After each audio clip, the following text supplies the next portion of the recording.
Most people start and then stop and wonder why they never get any results. My goal, after this video, you will start and you never stop. Very simple. Welcome back to my channel. I've been training for 31 years, running my business for 16, and raising my kids for 19. What do these things have in common? I started something and I never stopped. And that's why I get results. And now I want to help you do the exact same thing. In a nutshell, many people quit too soon because it's easier. They take the escalator. But success lives on the stairs. Every choice you make in life, big or small, escalator or stairs, shapes who you become. Stick with me for the next couple of minutes and I'll show you how to find what to do, start and never stop. These 3 simple steps will change your life. The whole idea of this video is to first help you identify what needs to be done, then start and make sure that you never stop. That's very simple. Because way too many people are in this start-stop mode forever, thinking that there's always something else that's going to be better than the path that I originally chose. But that's not really it.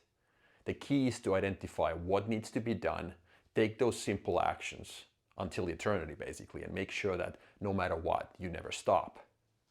So here, step number 1, identify what to do. What is it that I do personally when I have dark clouds in the sky? I don't really know what to do. There are a couple of things that I ask myself. What is it that I'm doing that I don't need any breaks from? Where's my natural curiosity? This also could be something that I don't need any compensation for. Is there something in your life that you would be doing even if you didn't get any money for it? And ultimately, I ask myself, I put myself in that famous deathbed moment when I'm truly out of time and I'm asking myself, no regrets. What do I need to do today so that I don't have any regrets when I'm 90? You might ask, do you have any tools? How do you do it personally? Ultimately, we want to make sure that we can trust our intuition, because our intuition is always right. That inner gut, that inner energy will always be able to tell you what you should be doing in life. But if you're not there yet, then there are a couple of other things that I can give to you as tips. Ask yourself, what feels hard? What is it that I'm avoiding? Because usually the answer is right there. Another big one that I use personally is the so-called 10-year rule. I want to make sure that I focus only on the selected few items in my life, and then I put all my eggs in those baskets, go all in, flat out so to say, until something breaks, then I fix it and I go again flat out. That's my way of doing it. And how do I know which selected few items I put my energy and focus on? I ask myself this. If I meet a new person, let's say I go on a date with somebody, and I'm like, what does my intuition tell me? Do I see myself spending time with the same person also in 10 years? If the answer is no or maybe, then I'm going to say politely, thank you, but no thank you. I think it's best that we both save our time, which is our most valuable resource, and go separate ways. I know this is very extreme, but this is what I do nowadays to get stuff done and be very, very effective in my life. So ask yourself, do I see myself doing this very same thing also in 10 years? In step number 1, we talked about identifying what needs to be done. And here in step 2, it's about starting. Number 1, do the hard stuff. The 1% take the stairs, the 99% take the escalator. If you think about that airport example, most of the people take the easy way. But you're going to be the one taking the stairs. You're going to do the hard stuff. Why is that many people do it this way, take the easy route? Because overall in life, we sometimes have impossible time understanding that what feels bad might actually be the best thing ever for us in our lives. I'll give you an example. Let's say you hire a new personal trainer. He or she tells you to wake up at 5 in the morning, go for a run. It's cold and dark outside. You would much rather stay in bed. So your feelings tell you not to go. But what happens if you ignore those feelings? So you do what the 1% does. You come back and all of a sudden your feelings are perfect. You take a shower, eat breakfast, you feel like $1 million. So you ignored the feelings because you trusted that by taking the right actions, the right feelings will follow. Most of the time, hard decisions, easy life.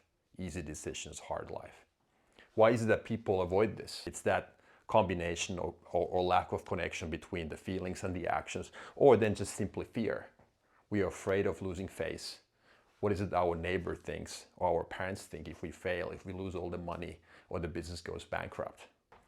Be obsessed with your plan and actions. This is about perfectionism. A good perfectionist is somebody who's never deviating from his or her plan and actions, but understands that there's daily variation in results and in your capacity. Sometimes you have a 70% day, which is fine when you are focused on taking those right actions on a daily basis. Last but not least, work is the goal, not the end result. Make sure that you disconnect yourself from the outcome, because your only goal is to empty your tank. You're going to ask yourself at the end of the day, did I do my absolute best? Did I empty my tank today? And if you did that, just that, regardless of what the outcome was, you succeeded. If we all were able to think that way, we wouldn't be that afraid to get started on new things. Step number 3, never stop. This is where it gets interesting. And this is the difference between winning and losing. Many people think, yeah, I just put this on hold for a little bit. I'll pause my actions. I'll get back to it later. No.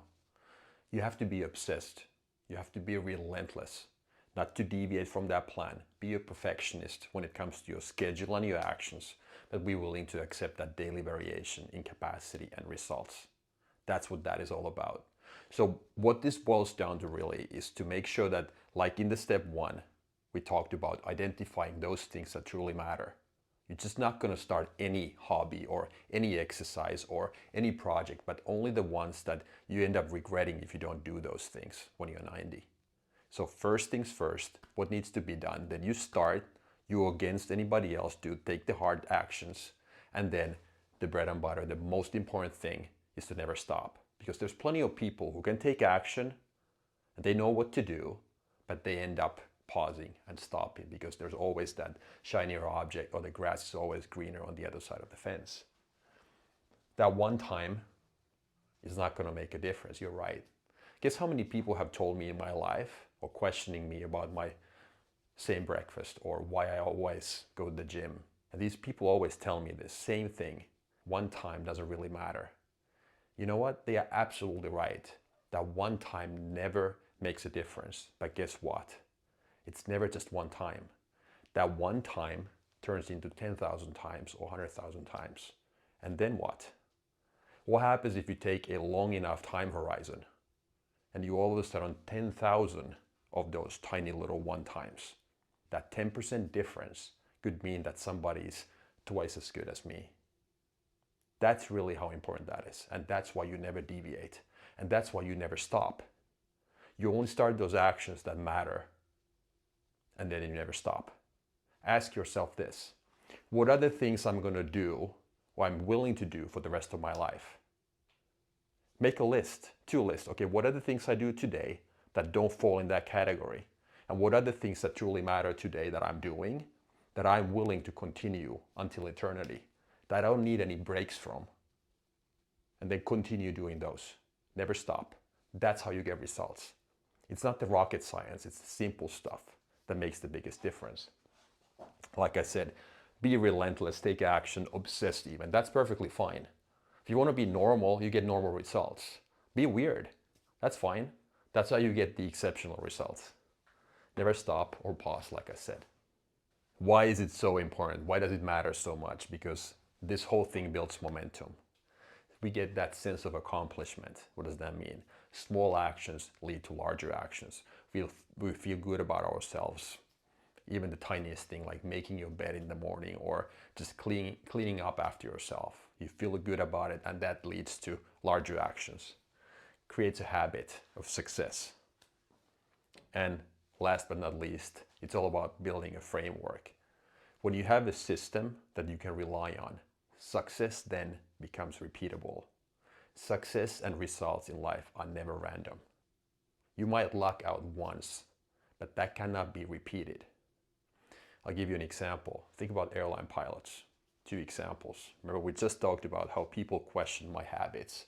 Like, well, why don't you skip that thing once? One time never really matters. Okay? Let's put it into practice.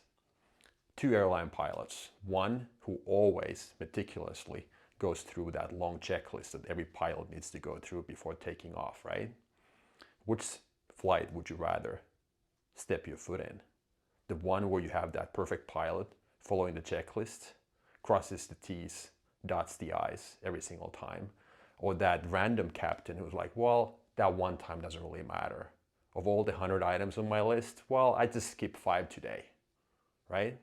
Success, in this case safety, in flying, is all about repeating those tiny little things. So systems make success repeatable, a checklist or a formula that you can rely on. So here's the game plan. Start and never stop. Every time you are faced with the choice, ask yourself, am I taking the stairs or the escalator? Take the stairs every time. Because over 10,000 steps, those small choices, they change everything. That's how you get results. That was all for today. Thank you for watching. I appreciate your time. I know it's your most valuable resource. Let me know what you thought about the video. How do you follow that 3-step process of identifying what needs to be done, then starting and never stopping? What are those things in your life? What are your key priorities?